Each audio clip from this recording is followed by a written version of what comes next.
The following program includes derogatory images and language in historical context for educational purposes. Viewer discretion is advised.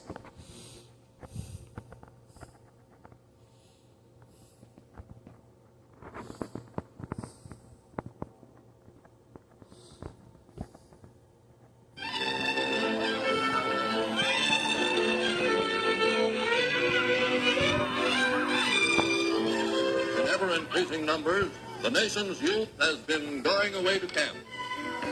This year has seen more boys and girls at camp than ever before. All of them have enjoyed common experiences, common adventures, building muscle, learning fellowship, acquiring camp spirit. It looked like any summer camp in America. It looked normal. But it wasn't normal. It was Nazi camp. In the 1930s, there were these camps all across the country. They were indoctrinating centers. That's what they were for. As well as for protecting the purity and the health of your superior breed. The camps were the creation of something called the German American Bund. The Bund's vision was an America ruled by white Christians. And they thought that Nazism was entirely consistent with American ideals. My fellow Americans, what would George Washington think and do were he alive today? Would he not plead with his thinking, the loyal and law-abiding people, the true Christian Americans? The German American Bund is after power. They're after influence within the very fabric of the United States. They want their ideas to become mainstream. And they want people to embrace those ideas. They were against democracy and thought that America would be a kind of star in a constellation of pro-Nazi governments around the world. We assume that democracy is something that all Americans embrace. But in the 1930s, there were people in the United States who were ready to try something different.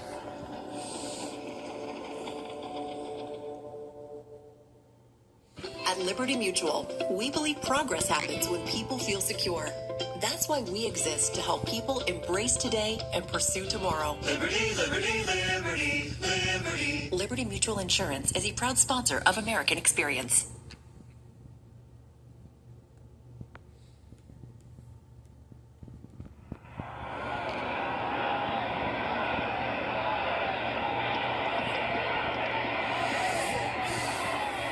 In the 1930s, lots of Americans thought the whole social order was about to collapse. Capitalism, democracy, they were done for, and something else was going to have to come along to take its place. And a lot of people thought that was going to be fascism.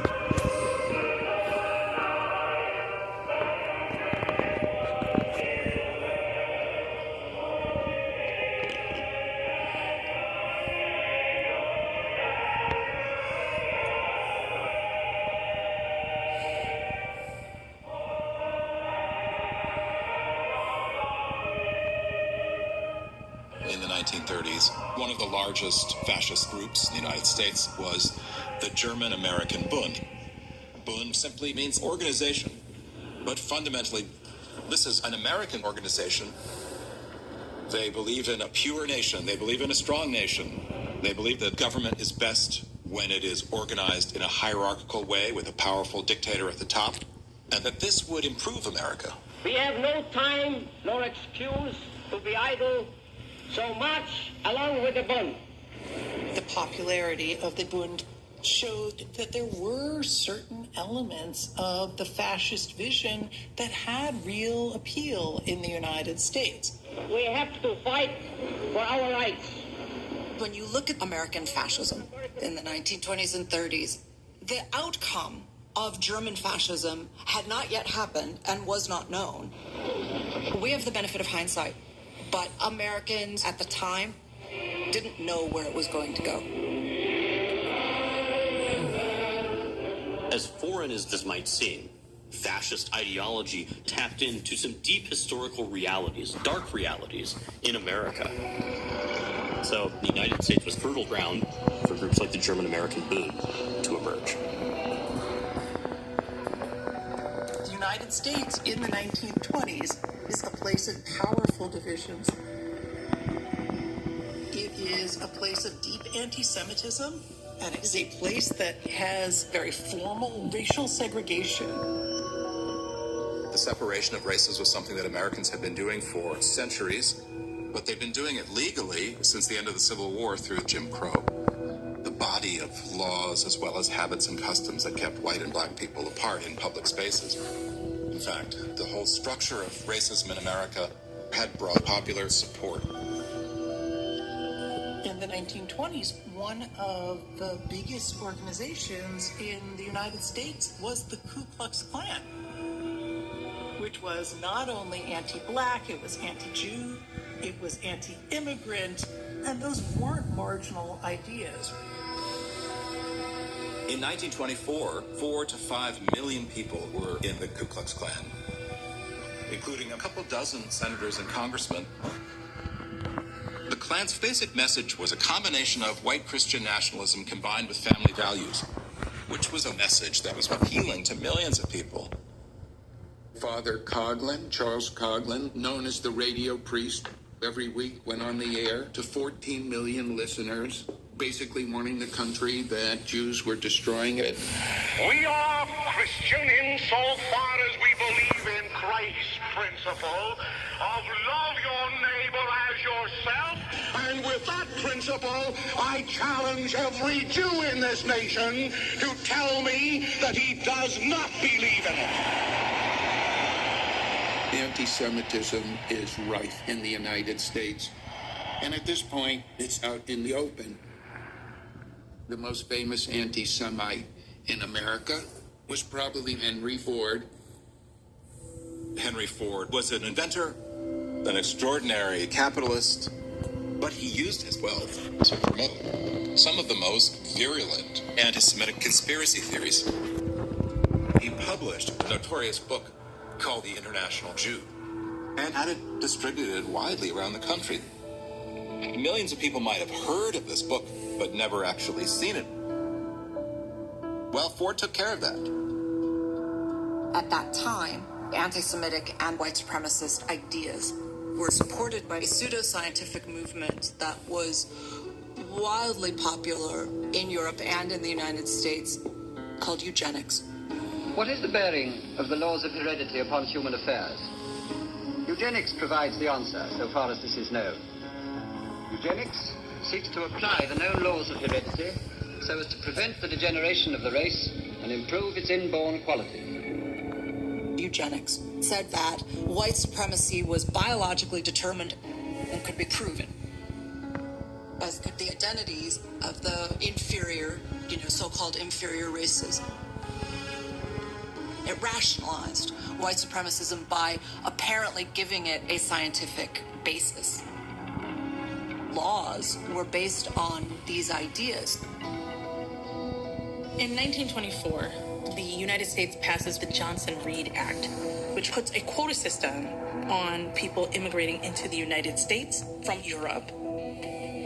Under this new law, roughly 90% of them are going to come from Northern European countries, aka white.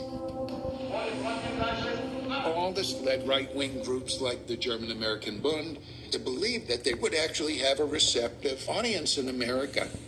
Because, look, Americans had cast themselves as a white nation. We are decidedly not preaching un-Americanism or anything basically new.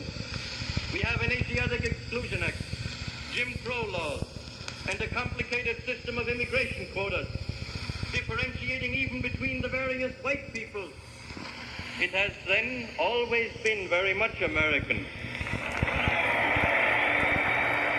The leader of the Bund was a naturalized American citizen named Fritz Julius Kuhn.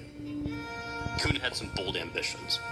He presented himself as an American Führer, and his vision was to become the absolute leader, the absolute dictator of this organization that claims is going to take control of the United States. Let me welcome you in the name of our local unit, the German American Bund of Brooklyn. And I'd like to tell you a few words about our purpose and aims. He imagined that he was going to build a distinctively American version of Nazism. Because America's problem is that it has too many differences. It has too many races, all mingled together, too many languages. This country can't possibly survive for a long time in such a crazy state. It should be organized, it should be disciplined, and it should be unified by one charismatic leader. Kuhn's path to the United States was somewhat typical for men of his generation who had lived through World War I, only to experience the economic ruin that Germany went through in the early 1920s. European society was devastated after World War I, and Germans, as the losing side of the war, were especially affected. You had hyperinflation. You had unemployed soldiers, unemployed workers, all desperate. Everyone was looking for a solution. Гениальное ленинское предвидение сбылось. Фронт империализма был прорван. A lot of people thought that communism was the answer. But others were very, very worried that revolutionaries were coming, that property would be abolished, and this infection would spread. In Europe, one main ideological counter to communism was fascism.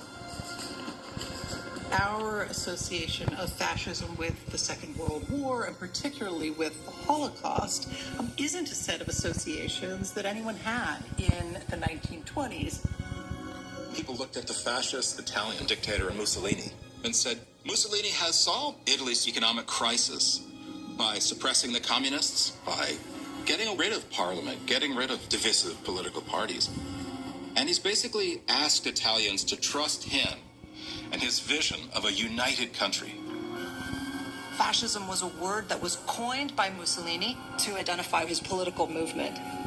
It says that in order to reclaim the strength and the purity and the nobility of your country, you need to purify your nation of the wrong people to get back to what the nation is supposed to be. It's essentially a white nationalist movement. So a lot of Americans were intrigued by fascism, at least in its Italian form. I am very glad here to express my friendly feelings towards the American